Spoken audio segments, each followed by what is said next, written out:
at the university, we're privileged to have you as a member of our team. I notice about the value women bring to the table. We should celebrate you every day, not just in March. This is the culture I want to bring to the university. What we truly want to tell you, that without you, we wouldn't be where we are. Without you, there wouldn't be a UB, there wouldn't be a University of Belize. And hence, at every level, you are valuable to us here at UB. You are tough and yet soft. You're not afraid to make the hard decisions, and you stand behind these decisions. You will sit and listen and comfort. That is valuable.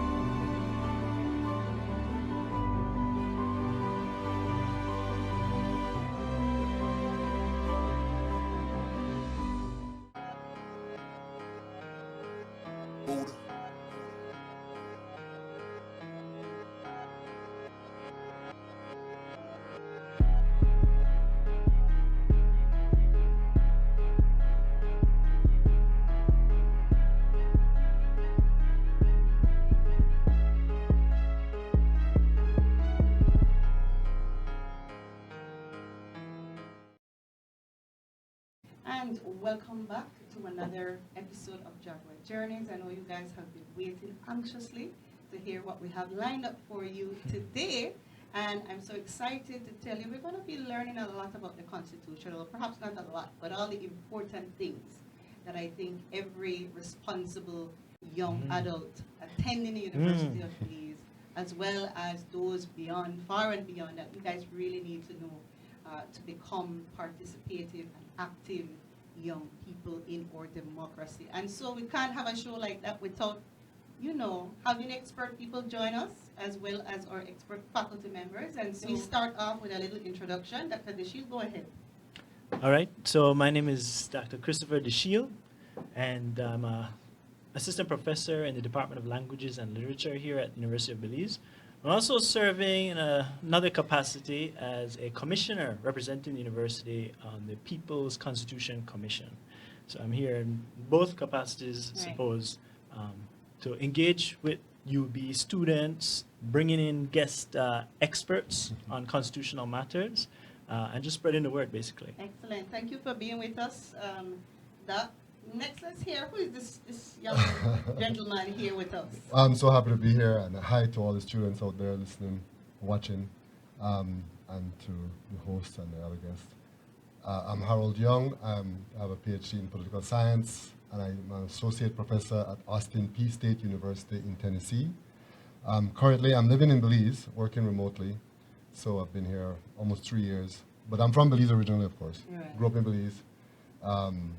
And I practiced law for a while, and I'm happy to be here and share the little that I know, and hopefully get people more excited about the Constitution and more informed. Definitely. We welcome your expertise on this matter.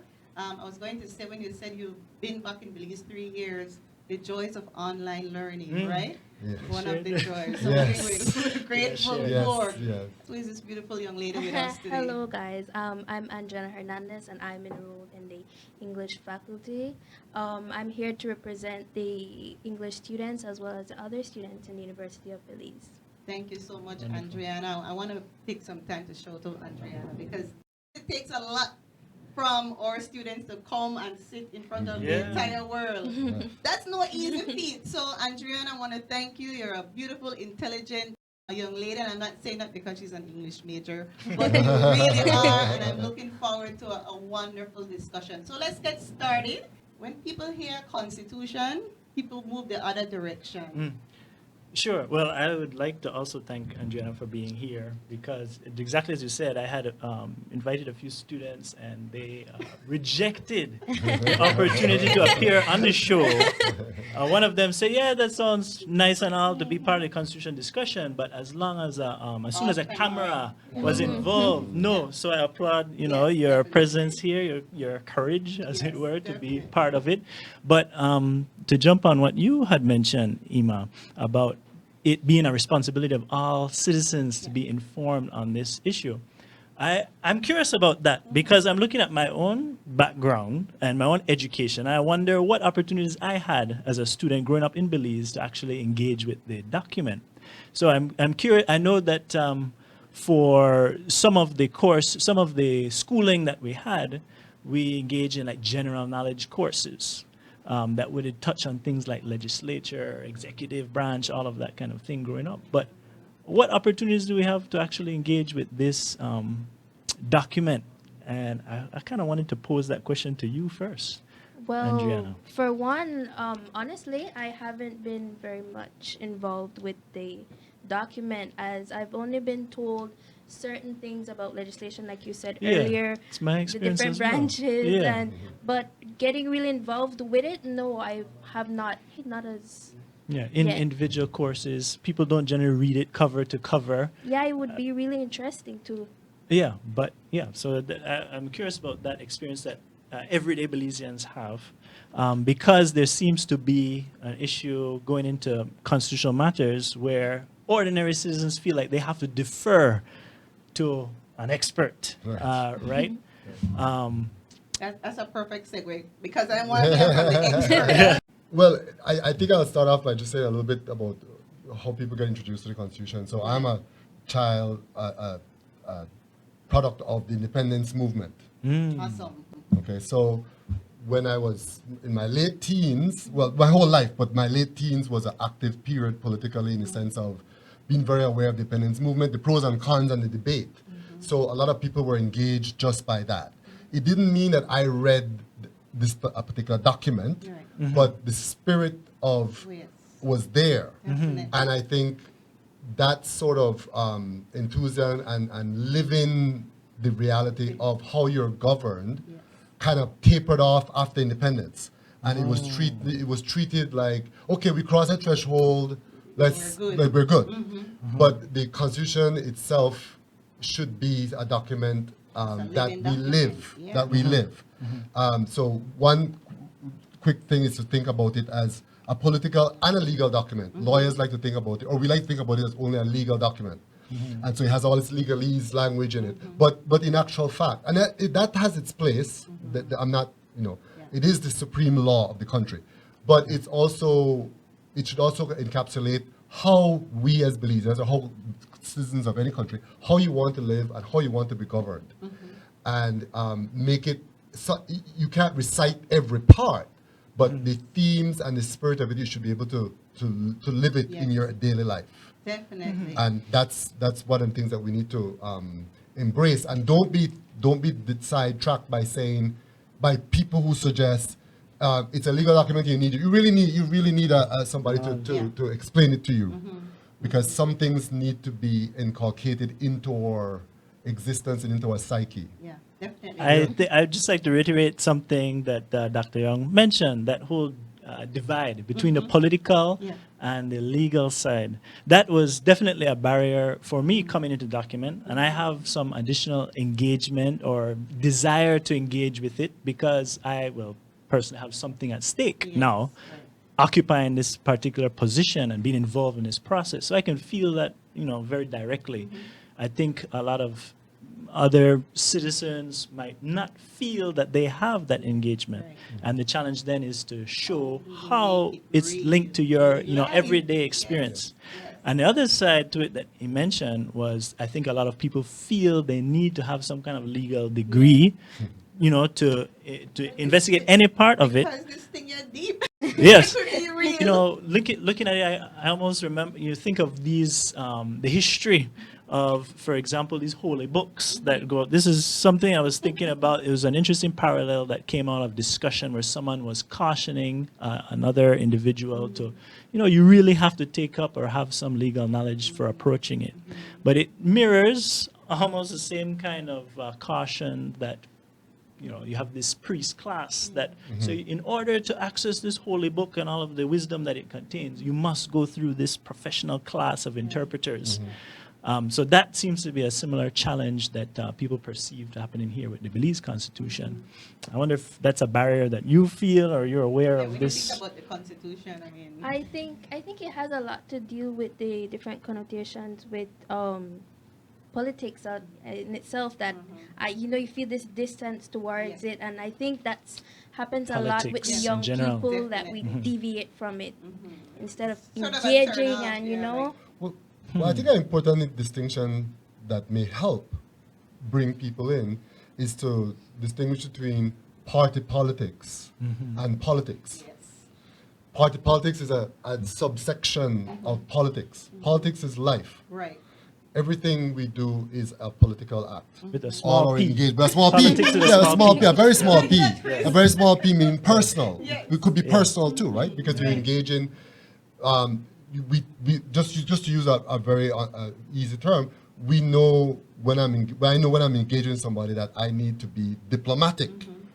So I'm being political, right? I'm being strategic in how I engage with a person. That's politics, right? With your neighbor, with your friends, with your family, right? So one of the things that we've gotten caught up with, not just in Belize, but we've gotten caught up with is the association of politics with party politics.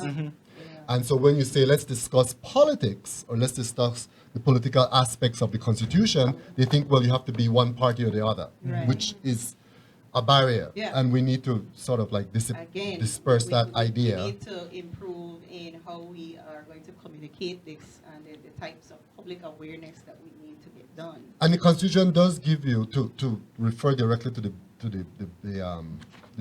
book itself, if you want to call it a book, but the Constitution itself, it does give you an entryway. The preamble is your entryway to the Constitution. It is not written in legalese, right? The preamble sets out what are the aspirations of the nation. What do we want? What do we want? We want, and I'll just throw out some things. You want to, fundamental human rights. You want environment protection. Rights for women, disabled, protection of children. So the aspirations. How do you? In what kind of society do you want to live? Right. And I love that. Right. So that's your window to it. Yes. And if the national psyche is in tune with accepting that, then you can then work out the rest. Well, how do we go about achieving these things? And that's what the rest of the Constitution sets out. How do you go about making sure that you have representation so that fundamental rights are protected? How you make sure that the structures work to protect or promote all these aspirational goals that we want. And I Checks and think balances. just moving off that, we're getting to the whole talk about constitutional reform. I think it's important as a community that we understand that where we started in 1981, we're not today. We have far advanced. So our societies continue to change. And because societies continue to change, it will require that the laws by which we are governed will also come into formation, and we would want them to change. Surely we don't want to be governed by something back in 1981. We're not dealing with the same social issues anymore. And so I just want to lay that down before we can move into that conversation now. Before we go to our break, because I've already seen that it's time for a break. But let's start that conversation. But very quickly, and Dr. DeShield and I were talking about it before. Most constitutions, most modern constitutions come out of strife, bloodshed, warfare, right? Civil unrest, burning down things. Belize's independence did not come out of any bloodshed. So we have a constitution. Our 40 years has not seen any political bloodshed. So we are actually in a fortunate position. Let me put it this way, we should embrace it as a fortunate position that we can calmly, without killing each other, or in the face of killing each other, work out how we want to adjust, if we want to adjust, what we want to adjust, amend. Right. Okay, so that's the first part, and second part is embracing that this is something that we must have confidence in, right? We must have confidence to do this. That this is something that we can do. We did in the independence thing. We've made changes to the Constitution. We can do this again, Of course. and we need to take ownership of that. Yeah. Yeah, for sure. You want to say something, Yeah. Doc? Well, that point just resonated with me because I have heard people say, and this is in conversation with people that have a background in other parts of Latin America, say that the fact that there wasn't any blood shed, in an independent struggle, though, they look down on that as if then suddenly independence doesn't mean as much as some other country. And part of me said, why are you yearning for blood and streams and killing? No, this is something that ought to be celebrated Yes, that is- actually and continued. Definitely. That you have this deliberation and disagreement, but without all of that. Yeah, for sure. Yeah, we can disagree without being disagreeable. And if we have the aspiration of creating a country governed generally in a way that's for the benefit of all the people most of the time, aspirational again, right? Definitely. If we keep that in mind, then we will find a way to set out what it is that we need to do. We don't have to talk about details today, but we we're will on the, find we're out. on the track. We're on Yes, the path. yes. And I think that's what we Yes. want to hold on to. Yes. We don't want you to leave us. I want you to stay right there. We need to go to a short commercial break. We're talking about the Constitution, constitutional reform, and why it matters, why it should matter to you. Don't go anywhere. We'll be right back.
And welcome back to our second session of Jaguar Journeys.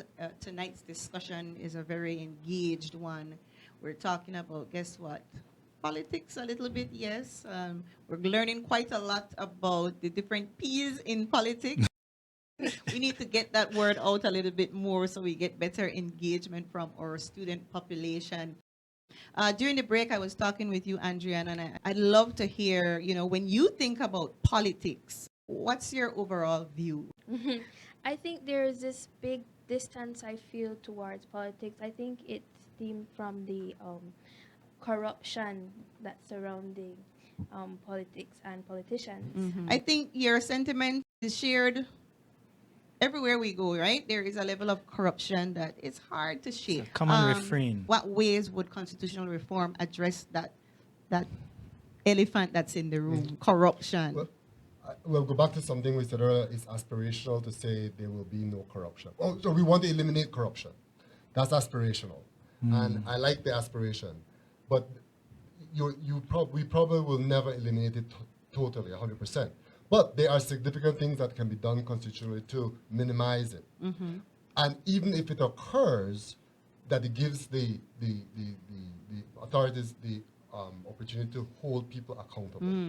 So there's a political, when I say political, I don't mean party politics. I Yeah. mean there's a political checks and balances. So you need to have certain balances of power. The Constitution, this book, or the Constitution itself represents power. It's who has it, how it's used, and who is responsible, who is protected, who isn't. It's about Yes. power, Yes. right? I like it's that. about nothing else. It's about power. And so, and if the founders of the United States, which we tend to want to shy away from thinking too much about the United States, but one of the founding fathers said, if men, they only thought about men at the time, but if people were angels, there would be no need for government. Right? So we have to have some structure. So the structures are there to minimize the corruption. And so one simple way. So let's give you one tangible way we can deal with some of the corruptions. Just use government expenditure. We have an Auditor General. The Auditor General produces a report every year, but the law provides that report go to the minister and be tabled at the House. Okay. What that means is that it goes and it dies. Right. A simple change would be that Auditor General's report is given to the minister responsible, finance, and then it's a public document. Wow. Which means that if they don't put it out there and address it, the public still has it, Yes. which then forces them to respond. Gotcha. So I mean, I think that could be done, Yeah. and that's like a tangible way you could say, how could we check government spending, yes. corruption in spending, that in that aspect of it. Corruption in contracts now could be something different. Corruption in Yeah. customs, that's a different thing. Yeah. But that's just something really tangible you can look at and say, yes, if you do that, then you can see. Right. Right. Right? Because we've had years, and I'm not picking parties again, it's not talking about party politics. There have been years where there's been an Auditor General report generated, but it's never made public.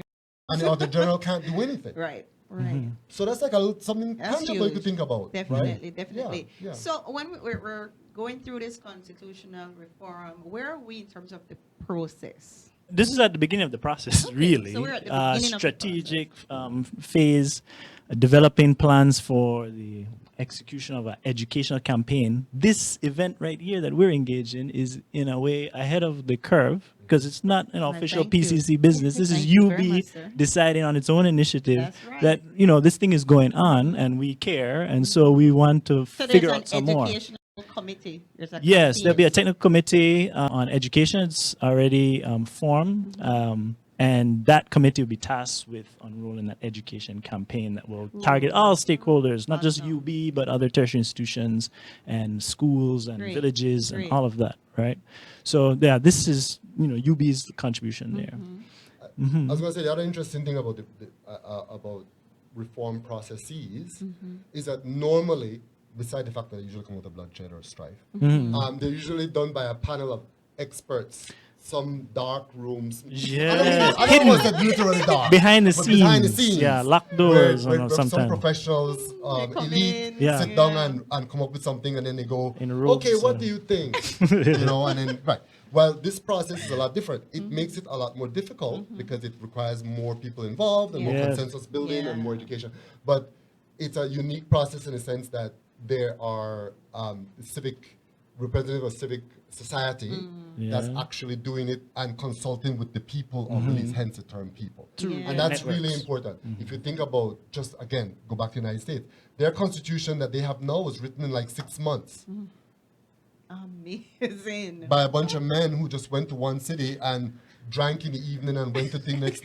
And it was done like in 6 months. And yet it's a sacred document that Right. you're not supposed to touch among certain thinkers. Yes, They will yes. refuse to touch the Yeah. thing. Right. This So, is one of the issues. but it goes back to the point that we talked about, is that we need to feel ownership of it. If you speak to almost any American or any, Yeah. some other countries, they will say, I am this person because I believe in freedom, I believe in equity, Yeah. right? I believe in this. So Belizeans, we need to have that sort of like ownership and, Yes. and in your lives. Yes. I will live as a Belizean citizen to the Constitution ideal of I want to be fair, I want to be engaged, I want wanna to be vote, treated I want to be fairly. treated Yeah. fairly, Right. I want a responsive government. That kind of stuff is not legal. That's Yeah. political Yeah. living in a society. Yes. Yeah. And that's what we need to have that confidence in and put it in our lives, invoke it in our lives. Yeah, I think that this is such a crucial point that, as you mentioned, that people people, the word people in that in the commission is so crucial there. The meaning of that and the success of the whole endeavor will really depend on the people's participation, because you could have some people looking, oh, it's the constitutional, the commission is there, and as Dr. Young said, this elite group of members is deciding these changes. If that happens, then it's not a successful reform. It would be the people buying into this process, being part of it, enlivening it. And I just wanted to mention one quote that I was reading in the process of educating myself on these issues. I think it was a scholar named Bruce Golding, and he was talking about Jamaican. He was talking about the Constitution not being a firewall. I really like this quote that he said, just because you have the constitutional right to life, for example, doesn't mean you can stop these murders from happening. These murders will happen, and the Constitution is not protecting, the bullet from hitting you. So it would depend really on people participating, believing that lives are important. We must protect and respect each other's rights. And when somebody doesn't, there's a consequence. And there's a consequence when it happens, and we uphold it. Yeah, we uphold it. Yeah, Right, definitely. I had an interesting interview with Miss Debbie Sewell from the Love Foundation. And you know what she told me? She said, we didn't come from an era where we made a bond down house or we made a light up this and light up that. But we were very proactive in our sense of civic responsibility. And she went to St. Catherine's Academy. They used to write the Honorable George Price letters. That was a part of the system. Yes. They would write, she gave me a lot of, honorables that they would write. And guess what they would write about? The situation at the park that they played. The homeless people at that time were just starting to become more prevalent. Write about that. What are we going to do? Why aren't there lights on our streets? And for some reason, and that's why, Andrea, and I appreciate you coming here, because I think we need to create the platform where we can amplify the voices, your voices. But if we don't have that platform available, it just does not happen. So I want to see something from the ground up. Yeah. And I welcome the talk. I know that this is just the first one, because we can't do everything in first one sit down. Series. For this series, we cannot do it. Go ahead, Doc. No, so I would like to, say to the viewers there that if there are some issues that they want to see discussed and some individuals that they want to see appear, it would be good to definitely reach out. We'll have our contact information on screen, so you guys can make contact if you want to. Mr. No, I was going to say, but that idea you just mentioned about writing letters to the politicians, this is the time to write letters to Dr. DeShield. Use the commissioner. Send him the stuff that you don't have to write it in any special. That's right. He will synthesize it. He will work through it. Give him that job. He's picked up the mantle. Right. But communicate that, right? I think I want to say one more. Can I say one more thing? Of course, please do. But another thing that people can hold on to. One of the disgruntled. You mentioned corruption. One of the other things that people are disgruntled about is the choice of political parties. We have two parties and only two parties and blah blah blah blah. Well, we only have two major parties there's a reason, and the reason is the political structure. It's how it's structured, and it's not the fault of either of the two parties themselves. They were brought up in the structure, right? But so there are ways to. That's why the Constitution is important. There are ways to adjust the framework that will generate more parties. Honestly, in the countries that are governed by what we call the Westminster model, right? All the Caribbean countries, all the started out Commonwealth countries. Yeah. None of those countries, since its start of independence in 1948 with India, has ever generated a viable third party. Wow. Ever that took government ever. So it's by virtue of the model that we have the here. model. So only two parties always are there. No, it doesn't. Two major parties. Doesn't mean that there aren't other parties, but only two major parties can ever really function. Yeah. And that's a function of the way the system is structured. Westminster model. The Westminster model. Yeah. And there are numerous ways. That's one of the things I want to contribute. There are numerous ways for us to think about how to do it to get the end result. Our aspiration is to have more choice, to have better representation. Definitely. Right? We still have a system now where we could have a person in the House who won 25% of the vote of those who went to the polls and still Crazy. win. Yes. My goodness. We still have that. Is that representation? That's my question. Yeah. Will you feel represented? But not for this session, but I'm Yeah. saying that's the kind of things we want to think about. There are tangible things that can be done Yeah. in research. In reform that can answer or begin to address rather Yeah. some of the things that are bubbling all over the country, not with violence, but just with cynicism Yeah. and disgruntlement, For sure. right? And staying away from party politics. Definitely. And it discourages candidates too, not just voters. I Yeah, can this imagine. is- It Yeah, discourages definitely. candidates too. Definitely. When you get women get raked across the coals for things that they don't rake men across the coals Yeah. for. Yeah, especially women Right? candidates and Yeah. women in politics. Right? No? Definitely. So those are the kinds of things we need to and those are day-to-day issues. Right? Those are day-to-day things. You don't have to wait for elections to realize that that's Yeah. going on, right? Those are day-to-day issues. Yeah, that's true. Guys, we are getting ready to wrap Yeah. up, and I feel like I'm just getting started. I know I say this almost for every Every- episode, you know, but I mean it. I mean very sincere. Like I feel Intro. like we can really spend quality time just talking about things that matter, and I think there's no other topic right now that we all should not be invested in. When it comes to the Constitution and you, because it matters. Andrianna, we're wrapping up. You want to say anything to your fellow students, or this is your time to shine? Well, I guess I would like to invite other students Okay. to be more encouraged to contact with the Constitution, and as well as invite more students to partake in your podcast. Definitely, all right. It is a very interesting Free advertisement. Yeah, I'm not saying anything against that. Yes, Thank it's you. Very interesting. Very to be interesting. part of it. I appreciate that. Mr. Young? I want to applaud UB and Dr. DeShield for his initiative to join with you, to do this podcast. And I want to see it replicated. I'm happy to come back at any time if you want. Thank you. At Thank any you. opportune time. I want to encourage you and say that there are other groups doing similar things. YLab is getting ready, right, which is complementary to UB, but with a slightly different constituent. But I want to encourage people, really, this is something important. And don't let the elite, the political elite or the legal elite, tell you you don't understand. Don't let them call you stupid. That's the worst thing. Right. We may not be all as educated or as aware or exposed Yes. to some of these things, but in our hearts, every person knows what's wrong, or at least something that's wrong. Right. Right? Something Right. they'd like to see fixed. We all know in our hearts. You don't have to have gone to university to know. Or any It's our lived or a particular age. experiences. It's your lived experience. Yeah. Who feels And it the knows Yes. it, no? Yes, Yeah. and the Constitution should be designed in a way to make the government responsive and accountable Right. and protective of people. And no matter which government. No, yeah, that's what I said. Which Any government, it's about yeah. governance, not a Definitely. particular administration or party. Right. Definitely. Doc, you want to close out with any?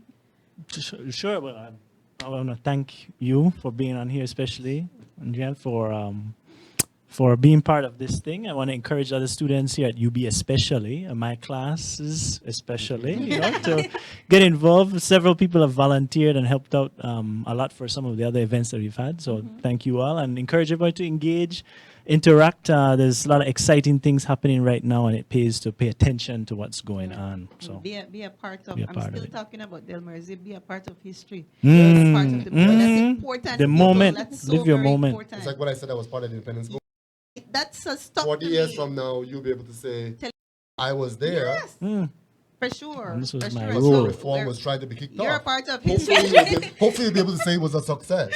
Yeah. And not it didn't collapse, right? No, I'm serious. I'm Yeah, serious. yeah, I'm that's serious. true. But it depends on us. I mean, it depends on us. to citizens, Right, that's Yeah, true. yeah. And so, guys, just like that, we're out of time. If you missed this episode, don't sweat, don't worry. You can subscribe, like us on YouTube at Jaguar Journeys, where you get time to sit back, get your popcorn, get whatever it is you want, tune in and enjoy. And of course, we invite you to leave a comment if it is that you are so inspired. We want to Yeah. thank our guests for being with us. I think it was an awesome talk time. Too short, we don't know. But we're just now whetting your appetite. all right? Because this is the first show under our series of constitutional reform. I'm not remembering. I don't think I remember what we're gonna We'll call call this it? one. Yeah. We're still going back and forth, Time. right? But we'll get there.